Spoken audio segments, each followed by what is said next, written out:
Bom, eu quero trazer uma palavra para vocês hoje. Na verdade, eu começo hoje a falar uma série de mensagens que tem por tema a força que me mantém de pé. A partir de hoje, durante todos os cultos, eu vou estar falando da capacidade de muitos líderes bíblicos, personagens bíblicos, de sobreviver às adversidades. Eu comecei a ler um livro do Drummond Lacerda, que tem por título, Fora do Alcance das Crianças, e esse livro traz como uma tônica central que as coisas grandes e expressivas da nossa vida estão nos aguardando crescermos. Está esperando, é como aquele pai ou aquele avô que pegou um pouquinho do recurso todos os meses e depositou numa caderneta de poupança, para que seu filho ou seu neto, ou quem quer que seja, quando fosse maior de idade, tivesse recursos. Aqueles recursos estavam sendo preparados ao longo de anos e anos para que aquela pessoa, aquele indivíduo, quando crescesse, quando tivesse a maior idade, ele então estivesse apto para tomar posse daquilo que foi preparado ao longo de um bom período de sua vida. Da mesma forma, nós entendemos, e eu gostei muito dessa tônica do livro Fora do Alcance das Crianças. Aliás, gostaria de recomendar uma leitura rápida, mas muito boa.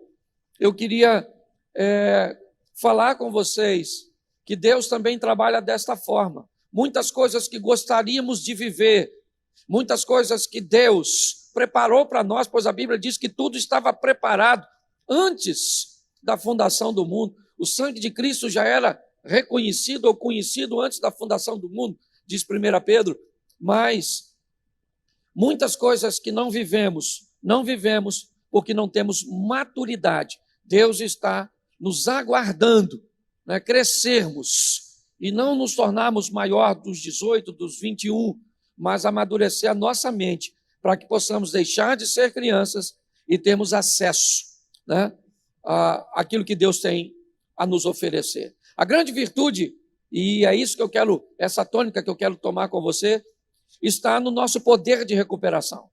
O que vamos fazer após uma queda, além de chorar pela dor do acontecido? Como é que nós vamos nos comportar?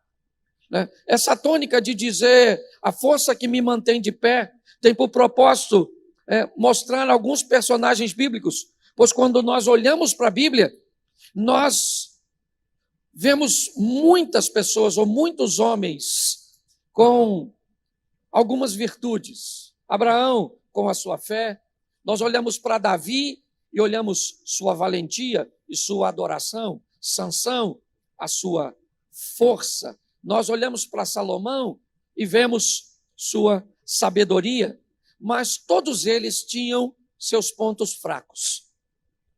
Quando nós olhamos para Abraão, nós vemos o medo que ele tem ao chegar no Egito com sua bela esposa. Quando nós olhamos Davi, vemos a dificuldade que ele teve de se deparar com algo que não era para ele e acabar ultrapassando os limites. Quando nós olhamos Sansão, nós vemos no que ele se meteu. Nós vemos Salomão se casando com diversas mulheres e levando a idolatria para dentro do território de Israel. Então, baseado em Davi, Abraão, Sansão e Salomão, nós podemos identificar uma coisa que eu acho que já vale a pena observar. Nós também temos o nosso ponto fraco. Descubra qual é o seu, e isso vai te facilitar bastante nesse processo de crescimento.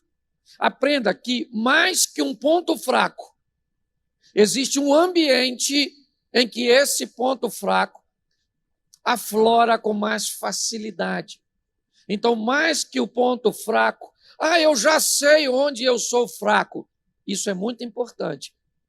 Mas é muito importante também você saber se existe um ambiente onde isso se manifesta ou se aflora, onde essa tentação consegue ficar maior que você, ok? Isso pode acontecer, por exemplo, num bar, isso pode acontecer, por exemplo, numa rede social, isso pode acontecer com você na ociosidade, como pegou Davi, o tempo que os reis iam à guerra, ele estava ocioso nos corredores do palácio. Nós podemos verificar que algumas pessoas enfrentarão ambientes sozinhos. Se ficar sozinho, se masturba. Se ficar sozinho, vê pornografia. Se ficar sozinho, sempre a solidão, às vezes, ela não é o seu ponto fraco. Ela é o ambiente onde o seu ponto fraco se manifesta. Conhecer o seu ponto fraco é importante, mas entender e fazer a leitura de onde ele se manifesta com mais facilidade também é muito importante. Ou seja, também tem aqueles que, se estiverem sozinhos, vão bem, mas basta se misturar com determinadas pessoas que aí as coisas começam a se complicar. Ou seja, enquanto uns são ou enfrentam o seu ambiente de dificuldade de forma solitária, outros com determinadas pessoas que não deveriam fazer parte de sua vida. Tem pessoas que vão ter problema em ambientes de rejeição, de indiferença. Onde é que a sua dificuldade ou o seu ponto fraco se manifesta? Observe isso, e isso vai te ajudar bastante. Hoje eu quero olhar um texto com vocês no segundo livro do profeta Samuel, no capítulo 12, um texto que lemos alguns dias atrás, nessa campanha dos 6 dias, e eu já falei ele para a igreja, mas hoje esse texto me saltou pela recuperação de Davi, pela maneira que ele conseguiu se recuperar, sabe? É a tal da resiliência, aquela capacidade. Pensa uma almofada, quando você senta em cima dela e ela perde toda a sua forma, ela amassa, ela enruga, ela dobra, mas basta você sair de cima da almofada, que se a densidade de sua espuma ainda estiver correta e firme, apesar de todo o peso, de toda a pressão que ela recebeu, ela vai voltar para o tamanho normal, para a forma normal. Essa é a grande faceta da vida. Depois de uma situação como essa, econômica, de saúde, de toda essa pressão emocional que estamos vivendo, nos apertando, você liga a televisão, morreram tantos, os dados estão aqui, a situação está difícil, amanhã é segunda-feira, a pressão, será que a empresa vai me demitir? E os meus recursos, e como funciona, as igrejas fechadas, a estrutura, e como é que eu vou sobreviver a todo esse aperto quando tudo isso passar? Pasme você. Muitas pessoas, no fim dessa história, não ficaram nem para ver o desfecho. Tiraram sua própria vida, se embotaram em meio a depressões, a síndrome do pânico. Ou seja, entender de onde vem a nossa fé, de onde vem a nossa força, é muito importante. Então eu quero usar um texto, ou um versículo apenas, inicialmente, o verso 20, 2 Samuel, capítulo 12, verso 20, diz assim: Então Davi se levantou do chão, lavou-se, ungiu-se, trocou de roupa, entrou na casa do Senhor e o adorou, depois voltou para o palácio e pediu comida. Puseram comida diante dele, ele comeu, somente aí, o verso 20. Feche seus olhos e eu quero orar mais uma vez. Senhor nosso Deus e Pai, em nome de Jesus, continua falando conosco. E talvez a distância seja um obstáculo, talvez na casa dos teus filhos as crianças estejam correndo, outros aparelhos estejam ligados, mas em nome de Jesus, eu quero repreender agora toda distração, tudo aquilo que não provém de ti, ó Deus. Nós temos recebido aí as informações e a solicitação de pessoas se convertendo durante o nosso culto online. Por isso, Pai, nós queremos direcionar agora por cada lar, seja num tablet, seja num smartphone, seja numa Smart TV ou em qualquer outro equipamento, que a presença do teu Espírito esteja em cada lar. Repreendemos todo o mal, tudo aquilo que não provém de ti, e que os teus anjos estejam acampados lá agora, e que o Senhor possa estar falando em cada coração, em o nome de Jesus. Amém. Glória a Deus.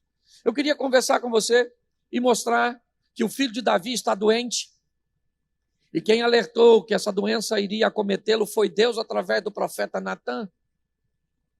A doença, segundo a profecia ou a palavra de Natã, ela vai resultar em morte. E como o menino ainda não morreu, Davi não fica quieto. Davi é alguém preparado para resolver problemas. Davi é alguém preparado para entrar em embate. Então, se o menino está vivo, ele vai falar com Deus. Porque se tem alguém que conhecia o endereço de Deus, esse alguém era Davi. Ele sabia quem Deus era, a misericórdia do Senhor. Aliás, ele sabia quem ele era antes de Deus entrar na vida dele como entrou, e quem ele se tornou, o filho mais novo da casa de Jessé, se tornar o rei de Israel. Davi conhecia o poder de seu Deus. Ele não vai deixar, ele não vai entregar os pontos, ele vai falar com Deus. E durante 7 dias, Davi, então, ele está falando com Deus, ele está conversando com Deus, ele está pedindo a Deus que haja em seu favor e que cure o seu filho. Apesar dele saber que já havia uma palavra de morte vinda de Deus, que não é homem para que minta, que não é filho do homem para que se arrependa, Davi é valente o suficiente para ficar ali orando e pedindo a misericórdia de Deus. Bom, ele está na presença de Deus, o texto diz isso, ao contrário do Novo Testamento, né? A presença e o mover de Deus no Velho Testamento é bem restrito. E Davi está naquele ambiente.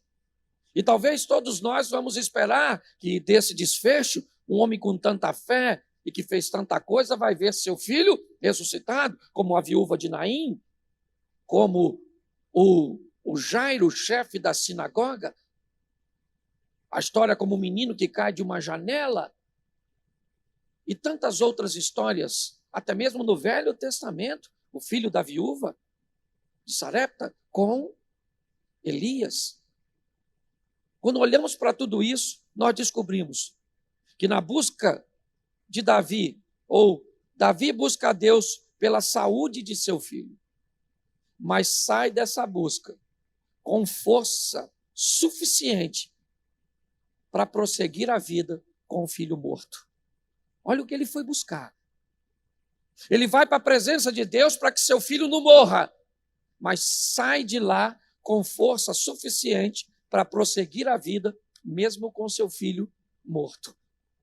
Parece que ele não conseguiu êxito naquilo que estava buscando, porque nós precisamos aprender, e esse é o grande crescimento. Nem sempre, quando saímos da presença de Deus, né? Isso é uma figura de linguagem, porque Deus está em todo lugar e não pode, não tem como sair da presença dele, é uma força de expressão, mas quando ele sai dali, o filho está morto.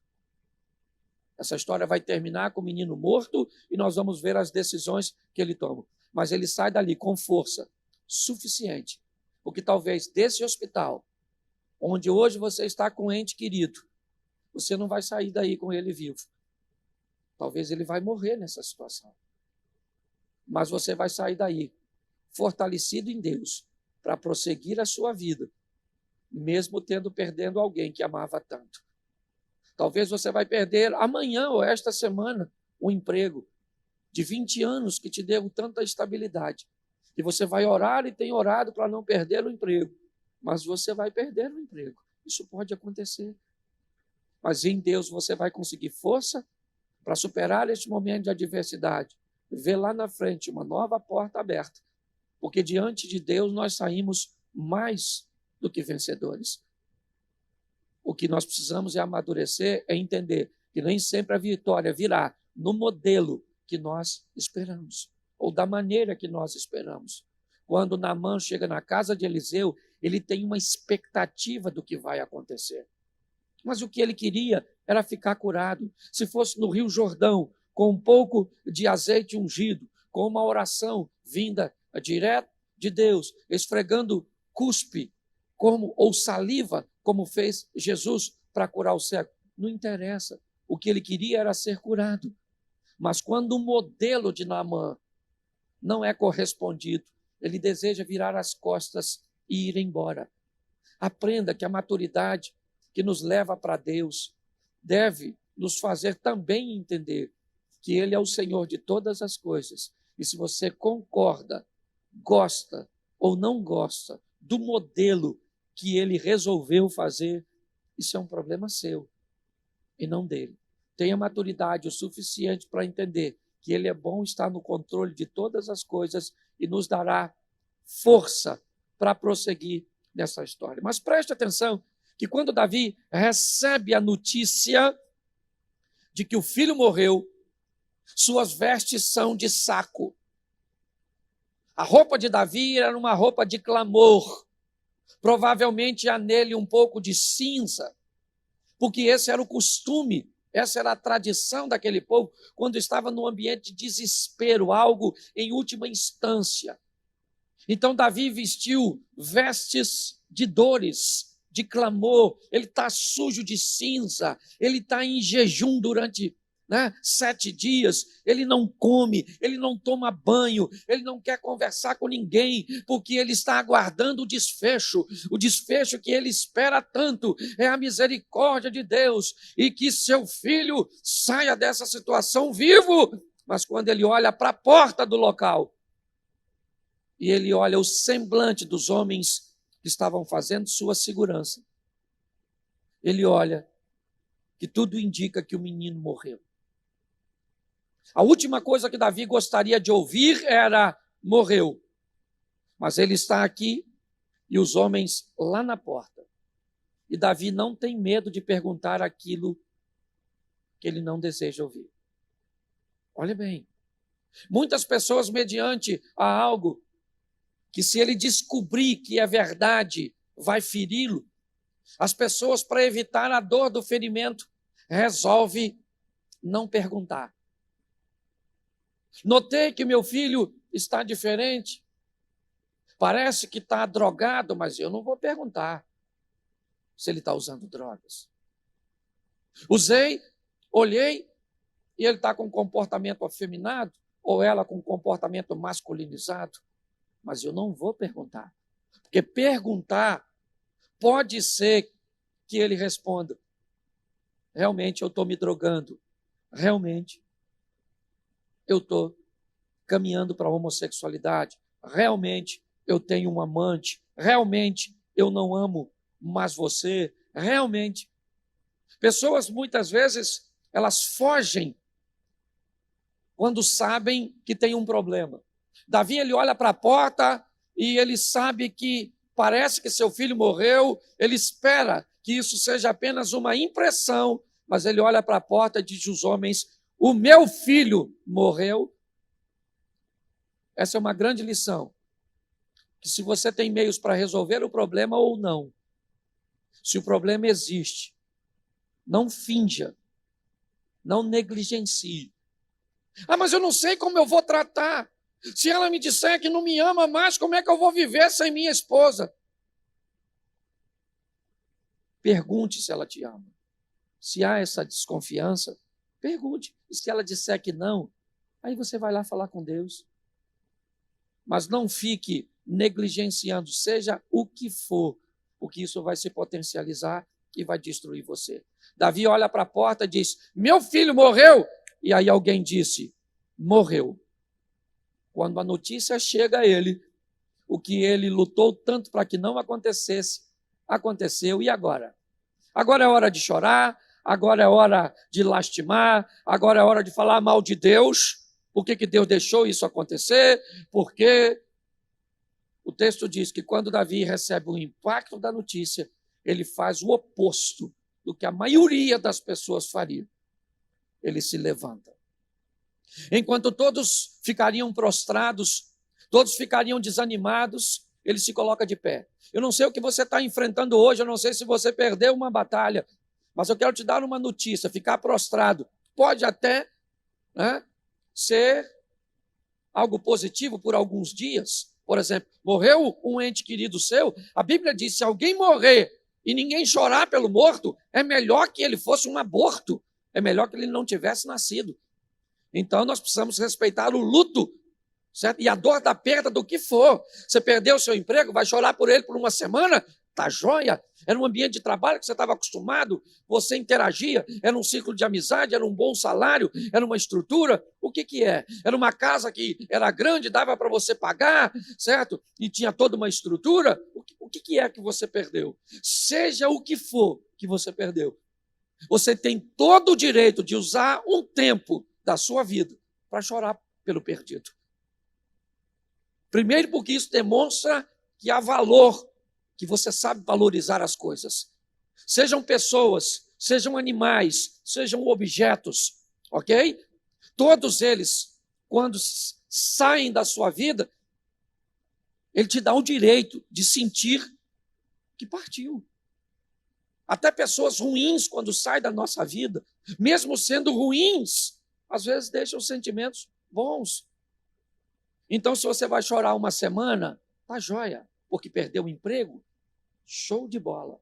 Agora, se você quer chorar um ano, aí vai ser difícil. Se você quer chorar um mês, 2, porque perdeu um ente querido, tá joia.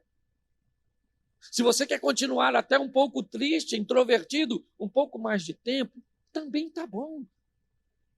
Quem sou eu para determinar o tamanho de sua perda e de sua dor? Eu só preciso dizer que a sua vida continua. E você precisa aprender a se levantar. Quando tudo diria para você, fique prostrado, levante-se. Levante-se. Não esqueça o tema da mensagem, ok? A força que me mantém de pé. A Bíblia diz que a vara e o cajado do Senhor é o que me consola. Então, se não dá para ficar de pé sozinho, vamos segurar. Aí, vamos usar essa vara aqui como uma figura de apoio. Vamos usar esse cajado aqui como um terceiro, como um tripé. Agora, além dos meus 2, ainda tem um ponto de apoio que me mantém seguro. Então, a primeira coisa que Davi me mostra é: levante-se. Ah, você está escutando essa enxurrada de informações negativas, está depressivo, não quer dar a mão para ninguém, está achando que vai morrer. Pois é, que está na hora de se posicionar, pelo amor de Deus. Levante-se, levante-se, desliga-se. Desculpe o que eu vou falar agora, talvez eu vou ofender alguma, mas eu preciso falar. Desliga essa porcaria, certo? Desses jornais, telejornais, não estou falando de todo, estou falando daqueles que são ruins, tá bom? Que coloca pânico em todo mundo, está morrendo fulano ali, já morreu o outro lá, e o outro ali vai morrer amanhã, e o emprego fechou ali, e o outro vai fechar depois, e agora, o fim do mundo, Jesus está voltando, oh meu Deus do céu. Imagine a peste negra, pensa, 1/4 da população da Europa foi dizimada no século XIV, o pessoal também não pensou que Jesus estava voltando? Então calma, agora se você está sem Jesus, fique esperto, porque ele falou que voltaria a qualquer momento. Ah, pastor, não acredito no céu e no inferno. Legal, para ir para o inferno não precisa de fé. Fé é uma exigência do céu. Você chega lá e fala para o Satanás, nem acreditava em tu. Ele vai falar, legal, amigo, chega aí, prazer, certo? Senta nessa cadeira pegando fogo que eu já vou te atender. Então, é uma decisão sua, é um posicionamento seu. Entenda, levante-se, aconteça o que acontecer. Agora, preste atenção na próxima etapa dessa história. Lavou-se. Ele levanta e toma um banho. Toma um banho porque ele está cheio de cinza, ele está com roupa suja, 7 dias que não toma banho. O que você quer dizer com isso, pastor? Eu estou querendo dizer que tem gente que até levanta, mas não toma banho, não tira a catinga da derrota, sabe? Fica pessimista, negativista. Sabe? Se decepcionou com o homem, nunca mais eu quero homem, nunca mais eu vou me casar, perdeu um filho, nunca mais eu quero ter filho. Entende? Tem gente que ele até se levanta, mas ele não toma banho, ele não tira o cheiro da derrota anterior. Às vezes, para prosseguir, nós precisamos tirar essas cinzas, sabe? Tirar, e não é lavar o corpo não, viu? É lavar a mente, lavar as memórias, certo? Para que você consiga prosseguir. Então, ele se levanta, mas toma um banho. Então, vai aqui uma dica para você que está em casa. Vá tomar banho. Vá lavar sua mente, vá lavar suas memórias dessas dores, dessas perdas, dessas crises que você está enfrentando, certo? Terceira coisa, ele, deixa eu pegar no verso 20 aqui, ungiu-se em umas traduções, em outras, perfumou-se. Me parece que, mesmo com a água, ela não é suficiente para tirar o cheiro. E você sabe muito bem disso, né? Às vezes, você toma seu banhozinho, mas se não colocar um desodorante, o negócio fica difícil. Às vezes, não para você, mas para quem vai estar perto de você. Certo? Perfumou-se. Entende? Às vezes, para você tirar esse cheiro ruim, tem que botar um perfume. Por quê? Porque o perfume ele não tira só o cheiro ruim. A água tira o cheiro ruim, mas não deixa cheiro nenhum. Certo? É inodoro. Então, a água ela é capaz de tirar a sujeira e até um pouco do cheiro ruim, mas ela não pode te dar um bom cheiro. Então, perfume-se. O que é isso, pastor? Ou perfumar-se, leve para a sua mente coisas que vão te alegrar, que vão te animar. Traga para a sua mente, a Bíblia diz, eu devo trazer à memória aquilo que me traz esperança, mas eu só posso trazer à memória as coisas que me trazem esperança se eu tiver colocado na memória coisas que me dão esperança. Por que pessoas não conseguem trazer à memória e ter esperanças? Porque elas não colocaram nada ali, não perfumaram. Vai ler a Bíblia, certo? Vai ler os desafios de homens cercados que viram a vitória, de mulheres que estavam sofrendo e viram a providência de Deus, de um mar se abrindo, homens andando sobre as águas, milagres acontecendo. Vai ver as promessas de uns céus com rua de ouro, para onde nós vamos viver eternamente. Lá não tem choro, lá não tem dor, certo? Lá não tem dívida, lá não tem sogra, lá não tem nada. Coloque essas coisas brincando, se divertindo, para que você tenha depois como acessar. Qual é o grande problema? O grande problema é que a mente de muitas pessoas, elas não têm registros bons, então não tem como.